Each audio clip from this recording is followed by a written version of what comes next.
Hello friends, welcome back spin நியூஸான நண்பர்களே.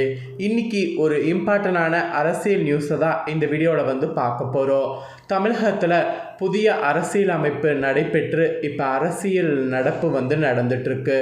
So இந்த அரசியல் பொறுத்த வரைக்கும் நிறைய ட்விஸ்ட் வந்துக்கிட்டே இருக்குது. அதில் எல்லாருமே எதிர்பார்த்துருந்தது 1000 ரூபாய் வருமா அப்படிங்கிறது தான்.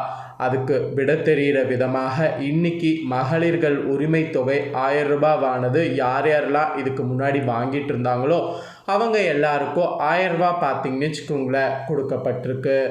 இந்த ஒரு சூழ்நிலையில் அடுத்த ஒரு ட்விஸ்டாக இந்த ஒரு நியூஸ் ஆனது வெளியாயிருக்கு. அது என்னன்னா, மகளிருக்கான இலவச பேருந்து சேவையானது நிறுத்தப்படுவதாகவும் தமிழக அரசு இதை பற்றிய ஒரு முக்கிய அறிவிப்பு தற்போது வெளியிட்டிருப்பதாக தாள்கள் வெளியாயிருக்கு. வெளியான இந்த நியூஸ் தான் சமூக வலைத்தளங்களில் ட்ரெண்ட் ஆகிட்டு இருக்கு. மகளிருக்கு இலவச பேருந்து சேவைங்கிறது இப்போ நம்ம தமிழகத்தில் இதுக்கு முன்னாடி இருந்த ஆட்சி அமைப்பில் இருந்தது. அதனால் மகளிர்கள் எங்கு வேணாலும் கவர்மெண்ட் பஸ்னால் போக முடிஞ்சது. தற்போது அந்த மகளிருக்கான இலவச பேருந்து சேவை நிறுத்தம் என்பது ஒரு அதிகாரப்பூர்வ தாள்களாக உலாவிட்டிருக்கு. ஸோ இதை பற்றி தமிழக அரசு ஒரு முக்கிய அறிவிப்பையும் வெளியிட்டிருக்கு. இதுக்கு நிறைய பேர் கண்டனமும் தெரிவித்திருந்தாலும் இதை பற்றி என்ன அறிவிப்பு வெளியாயிருக்கு அப்படிங்கிறது தெரிஞ்சுக்கிறது ரொம்ப முக்கியம். ஸோ தமிழக அரசு இதை பற்றி என்ன முக்கிய அறிவிப்பு வெளியிட்டிருக்கு அப்படிங்கிறத இப்போ சொல்கிறேன். இந்த அறிவிப்பை பற்றி இந்த வீடியோவில் தெரிஞ்சுக்குங்க. தமிழ்நாட்டில் மகளிருக்கான கட்டணமில்லா பேருந்து சேவை நிறுத்தப்பட்டதாக சமூக வலைத்தளங்களில் தற்போது தாள்கள் வேகமாக பரவி வருது. இதற்கு தற்போது தமிழக அரசு விளக்கமும் அளித்திருக்கு. அதாவது மகளிருக்கான கட்டணமில்லா பேருந்து சேவை நிறுத்தப்பட்டதாக பரவப்படக்கூடிய வதந்தி என்பது டிஎன் ஃபேக்ட் செக் தெரிவித்திருக்கு. அதாவது தமிழக அரசு என்ன சொல்லியிருக்காங்கன்னா, மகளிருக்கான கட்டணமில்லா பேருந்து சேவை நிறுத்தப்பட்டதாக பரவப்படக்கூடிய வதந்தி என்பதை உறுதிப்படுத்துவதாக தமிழக அரசே வெளியிட்டிருக்கு. மகளிருக்கான இலவச பேருந்து திட்டம் ரத்தாகுமா ஆகாதாங்கிறது ஒரு பயங்கர கேள்வியாகவும் எழுந்துட்டுருக்கு. தமிழகத்தில் மகளிருக்கான கட்டணமில்லா பேருந்து சேவை நிறுத்தப்பட்டதாக தாள்கள் கசிந்த நிலையில் தமிழக அரசு விளக்கம் அளித்திருக்கு. அதாவது மகளிருக்கான கட்டணமில்லா பேருந்து சேவை நிறுத்தப்பட்டதாக பரவக்கூடிய வதந்தி தமிழக அரசு பார்த்தீங்கன்னு வச்சுக்கோங்களேன் அதிகாரப்பூர்வமாக எதுவும் இன்னும் அறிவிக்கப்படலை என்பது கூறப்படுது. தமிழகத்தில் பெண்களுக்காக பல்வேறு நிலத்தட்டங்கள் கொண்டு வரப்பட்டு வருகிறது. ஆக்சுவலி கடந்த திமுக ஆட்சியில் பெண்களுடைய நலனுக்காக பல்வேறு திட்டங்களை ஸ்டாலின் கொண்டு வந்தார். அதாவது திமுக ஆட்சியில் 2021ஆம் ஆண்டு மகளிர் விடியல் பயண திட்டம் தொடங்கப்பட்டது. இந்த திட்டம் மூலம் சாதாரண நகர பேருந்துகளில் மகளிர் இலவசமாக கட்டணமின்றி பயணம் மேற்கொள்ளலாம். இந்த திட்டம் பெண்கள் மத்தியில் பெரும் வரவேற்பு பெற்றிருந்தது. மகளிர் இலவச பேருந்து திட்டம் மூலம் பெண்கள் மாதம் ரூ.888 வரை சேமிக்கிறதாக கூறப்பட்டது.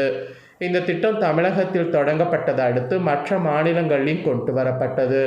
இந்த நிலையில் தற்போது தமிழகத்தில் தாவேகா ஆட்சி நடந்து வருகிறது. தமிழக முதல்வராக விஜய் பொறுப்பேற்று கொண்டார். இந்த நிலையில் திமுக ஆட்சியில் கொண்டு வரப்பட்ட திட்டங்கள் தொடரப்படுமா என்ற கேள்வி மக்களிடையே எழுந்திருக்கு. அதுக்கு இப்போ தமிழக அரசு விளக்கமும் அளித்திருக்கு. முன்னாள் முதல்வர் ஸ்டாலின் கூட முந்தைய ஆட்சி திட்டங்களை செயல்படுத்த வேண்டும் என விஜய்க்கு கோரிக்கை வைத்தார். தொடர்ந்து நேற்று கூட சட்டமன்றத்தில் எதிர்க்கட்சி தலைவர் உதயநிதி கூறியிருந்தார். எனவே முந்தைய அரசு கொண்டு வந்த நலத்திட்டங்கள் தொடரும் என முதல்வர் விஜய் தெரிவித்தார். இந்த நிலையில் சமூக வலைத்தளங்களில் மகளிருக்கான கட்டணமில்லா பேருந்து சேவை நிறுத்தப்படுவதாக தாள்கள் வெளியாகி இருக்கிறதுல அது உண்மை இல்லைங்கிற மாதிரி குறிப்பிடப்படுது. இதற்கு தமிழக அரசின் தாள்கள் சரிபார்க்கும் விளக்கமும் அளித்திருக்கு. ஸோ அதன்படி பார்க்கும்போது இது வதந்தியாக பரப்பப்பட்டு வருது, இது முற்றிலும் பொய்யான தாள்கள் அப்படிங்கிற மாதிரி அந்த தாள்கள் பார்த்தீங்கன்னு வச்சுக்கோங்களேன் வெளியாகிருக்கு. ஸோ இந்த தளத்தில் இந்த ஒரு விஷயம் வெளியானது தற்போது சமூக வலைத்தளங்களில் மீண்டும் பரவிட்டுருக்கு. இது முற்றிலும் பொய்யான ஒரு வதந்திங்கிறதுனால யாரும் நம்பாமல் இருங்க அப்படிங்கிற மாதிரி சொல்லப்படுது. அடிக்கடி கேட்கப்படக்கூடிய கேள்விகளில் இந்த கேள்விகள்லாம் மெயினாக வர்றதுனால தான் இந்த கேள்விகளுக்கான விடையை தமிழக அரசு என்ன குறிப்பிடுதோ அதையும் உங்ககிட்ட ஷேர் பண்ணிகிட்ருக்கேன். தமிழகத்தில் மகளிர் இலவச பேருந்து திட்டம் நிறுத்துமா அப்படிங்கிறதுக்கு பார்த்தீங்கன்னு வச்சுக்கோங்களேன், இப்போ பதில் வந்து உங்களுக்கு கிடைச்சிருக்கோ. ஸோ இந்த ஒரு கேள்விக்கான பதிலை இப்போ நீங்கள் தெரிஞ்சிருப்பீங்க. மெயினாக இனி பார்த்தீங்கன்னு வச்சுக்கோங்களேன், இது தொடருமா அப்படிங்கிறது தான் ஒரு பெருங்கேள்வியே. ஸோ அது தொடருமா தொடராதா அப்படிங்கிறது தான் நம்ம பொறுத்து இருந்து பார்க்கணும்.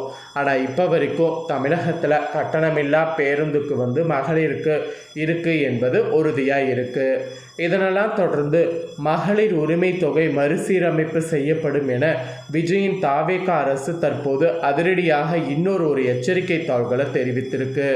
இதுவும் தற்போது சமூக வலைத்தளங்களில் வெளியாகி வைரலாக பரவிட்டுருக்கு. ஆக்சுவலி இனி யாருக்கெல்லாம் உரிமை தொகை கிடைக்கோ யாருக்கு கிடைக்காது என்பது குறித்து இனிதான் பார்த்தீங்கன்னு வச்சுக்கோங்களேன் தீர்மானமே ஆக போவதாக தாள்கள் வெளியாகிருக்கு. ஸோ அது தொடர்பாக தாள்கள் வெளியானதை வந்து நான் அடுத்து வரக்கூடிய வீடியோவில் வந்து ஷேர் பண்ணுறேன். அதே போல் தாவேக ஆட்சி அமைத்த இப்போ இருந்தே பார்த்தீங்கன்னு வச்சுக்கோங்களேன் நிறைய விஷயங்களை செய்துட்டு வராங்க. ஆக்சுவலி நிறைய பேருக்கு இருந்த டவுட்டே என்னென்னா, இந்த ஆட்சி அமையும் போது எல்லாமே நல்லபடியாக இருக்குமா அப்படிங்கிறது தான். அந்த டவுட் இப்போ கிளியர் ஆகக்கூடிய விதமாக ஒவ்வொரு நாளும் ஒவ்வொரு மாதிரி விஜய் அவர்கள் பண்ணிகிட்டே இருக்காங்க. அதனால் தொடர்ந்து அவர் பண்ணுறது எல்லாமே பார்த்திங்கன்னு வச்சுக்கோங்களேன், பார்க்குறதுக்கும் அவர் செயல்படுற எல்லா விதமே வந்து ரொம்ப மக்களுக்கு ஈர்ப்பு தரக்கூடிய விதமாக அமைஞ்சிருக்கு. இவருடைய ஆட்சி நல்லாட்சியாக அமையும் அப்படிங்கிற மாதிரி கண்டிப்பாக பார்த்திங்கன்னு வச்சுக்கோங்களேன் இருக்கும் அப்படிங்கிறது தான் பலருடைய எதிர்பார்ப்பாகவும் அமைஞ்சிருக்கு. அதே போல் இவர் போட்ட 3 கண்டிஷன் வந்து உங்களுக்கே வந்து தெரியும். அதாவது 3 கோப்புகளில் வந்து கையெழுத்து போட்டிருந்தார். ஃபஸ்ட்டு வந்து 200 யூனிட் கரண்ட் ஃப்ரீன்னு சொல்லியிருந்தார். இன்னொன்று வந்து பார்த்திங்கன்னு வச்சுக்கோங்களேன் சிங்கப்பெண் படையை உருவாக்குறேங்கிற மாதிரி சொல்லியிருந்தார். இன்னொரு வந்து போதைப்பொருள் தடுப்புக்காக சிறப்பு இதை வந்து ஏற்படுத்த போகிறேன் அப்படின்னு சொல்லியிருந்தார். அவர் சொன்னதற்கேற்ப அது எல்லாமே நடைமுறைப்படுத்தி இப்போ செயல்பட்டுட்டு வருது. சிங்கப்பெண் படையெல்லாம் நேற்று உருவாக்கப்பட்டு சூப்பராக அது அமுலுக்கு வந்துருச்சு. அதோடு பார்த்திங்கன்னு வச்சுக்கோங்களேன் 200 யூனிட் கரண்ட்டும் ஃப்ரீக்கு வந்து வந்துருச்சு. மெயினாக இந்த போதைப் பொருட்களால் பாதிக்கப்படக்கூடிய இடங்களில் நிறைய பேரை காப்பாற்றி அந்த போதைப் பொருட்களாக எரிக்கப்பட்டதும் சமூக வலைத்தளங்களில் வெளியாகிருக்கு. அவர் இந்த மாதிரி ஆட்சிக்கு வந்த உடனே அதிரடியாக இந்த மாதிரி செயல்களை செய்கிறதுனால மக்களிடையே இந்த ஆட்சி வரவேற்கத்தக்கதாக அமைஞ்சிருக்கு. ஒரு பக்கம் நல்ல முறையில் அமைஞ்சாலும் இன்னொரு பக்கம் திமுகவோ அதிமுகவோ அவங்க பக்கம் என்னெல்லாம் கொடுக்க முடியுமோ அந்த இடைஞ்சல்கள் எல்லாத்தையுமே தாவேகாக்கு கொடுத்துட்டு தான் இருக்காங்க. அதையெல்லாம் முறியெடுத்து வெற்றி பெற்றுட்டே இருக்கிறாரு விஜய் அவர்கள். தற்போது மகளிருக்கான அந்த கட்டணமில்லா பேருந்து பற்றி நிறைய பேருக்கு டவுட் இருந்ததெல்லாம் இந்த வீடியோவில் கிளியர் ஆகிருக்கும். கண்டிப்பாக இதை உங்கள் ஃப்ரெண்ட்ஸ் ஃபேமிலிக்கும் ஷேர் பண்ணுங்கள். அதிகாரப்பூர்வமாக தமிழக அரசு இன்னும் எந்த ஒரு அறிக்கையும் வெளியிடலை. இப்போ வரைக்கும் ஃப்ரீ பஸ் இருக்குது. ஸோ உறுதியாக இதை உங்கள் ஃப்ரெண்ட்ஸ் ஃபேமிலிக்கு ஷேர் பண்ணுங்கள். அவங்கள பார்த்து தெரிஞ்சு பயன்பெறட்டும். இதே போல் புதிய நியூஸை தெரிந்து கொள்ள சேனலை சப்ஸ்கிரைப் பண்ணுங்கள், கூட பெல் பண்ண ப்ரெஸ் பண்ணுங்கள். நெக்ஸ்ட்டு வேறொரு வீடியோவில் நியூஸில் வந்து உங்களை சந்திக்கிறேன். நன்றி, வணக்கம்.